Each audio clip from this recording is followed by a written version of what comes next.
everybody, and welcome to another Saturdays with Ava video. In this video, we will be making red velvet cake. So, our first step is to preheat the oven to 350 degrees. Our next step is to get a pan. Now, I'm using a 9x13 pan, but if you wanted to use a circle pan, you could use a 6 or 8 inch, but if you're using a 9-inch pan, then I recommend doubling it, and you would need two 9-inch pans. But I didn't have a 6 or 8-inch pan, so I'm just using this. And then we're gonna grease our pan. So I'm just using olive oil, but you could use melted butter, canola oil, whatever kind of oil you want. I'm just, again, sticking with olive oil. And you don't need that much, but you also need enough just to coat it so your cake won't stick. And I'm just gonna use a pastry brush or a barbecue brush, and I'm just gonna spread this around our pan. Alright, so now in a bowl, we're going to add in half a cup of butter. Now, I'm using a mixer. If you don't have a mixer, then I'd use a hand mixer. Okay, we're gonna add in our butter. And I'm just using softened butter. I always microwave it for 15 seconds because I find it's perfect. Now this I left in just a few seconds too long and it just got melty. I'm just gonna cream this together. The next step is to add in 1.5 cups of granulated sugar or white sugar. Mix this together until it incorporates. Add in 2 eggs, but we're gonna do it one at a time, evenly mixed. Before we add in our 2 teaspoons of vanilla, we're just gonna use our spatula and we're gonna loosen the edges, and this just helps ensure that everything gets evenly mixed together. And that was 2 teaspoons. And we're gonna mix this together until combined.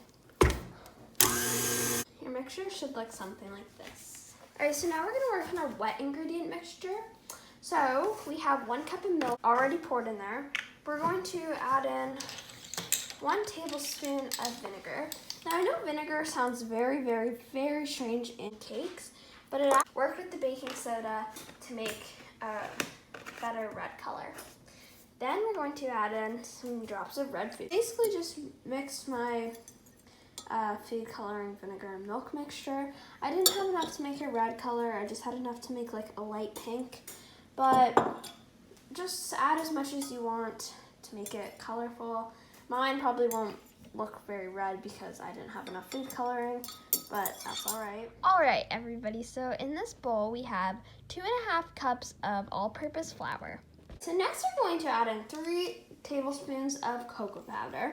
Then we're going to add in 1 teaspoon of baking soda. Then we're gonna whisk this together. It should look something like this. As it's mixing, we're gonna take turns adding in about half of each mixture. So we're gonna start with our wet ingredients, move on to our dry ingredients, wet, and then dry. And you wanna add these in slowly because if you don't, then your butter will start to curdle and then it just won't turn out right. So I'm gonna show you it on faster speed just because I want you guys to understand the process a bit. All right.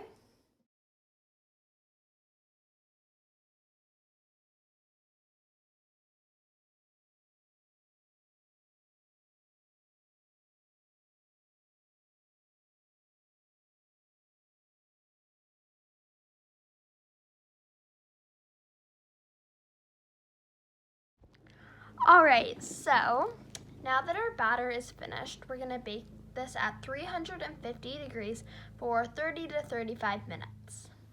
All right, everyone, so this is how my red velvet cake turned out. Now, mine looks more like a chocolate cake. That's just because I didn't add enough food coloring, so I ran out. But yours will probably look more red because you'll probably have more food coloring than. Over here at our mixer, we're gonna start working on our cream cheese icing. Now, it's very important to use a mixer or a hand mixer because you want to make sure that you get all the clumps out of the butter and the cream cheese. So anyway, let's get started. So we're going to start off by adding half of a cup of softened butter, and then we're going to add in 1 block of softened cream cheese, and we're gonna mix this together until they are incorporated and creamy. Next, we're going to add in 3 cups of icing sugar, powdered sugar, or confectioner sugar, whatever you like to call it. Then we're going to add in a teaspoon of vanilla extract. We're gonna mix this together on low for 30 seconds and then beat it on high for 2 minutes. Your frosting should look something like this when it is done. Now we're going to move over and icing our cake. So this is how my cake turned out. Now it's looking pretty plain. So I have some edible shimmer dust from my Aunt Cassie. It's in the red color. So it's just going to sprinkle a little bit of this on top, and it will just help for a more fancier looking cake. So this is how the cake looks with the edible shimmer on top.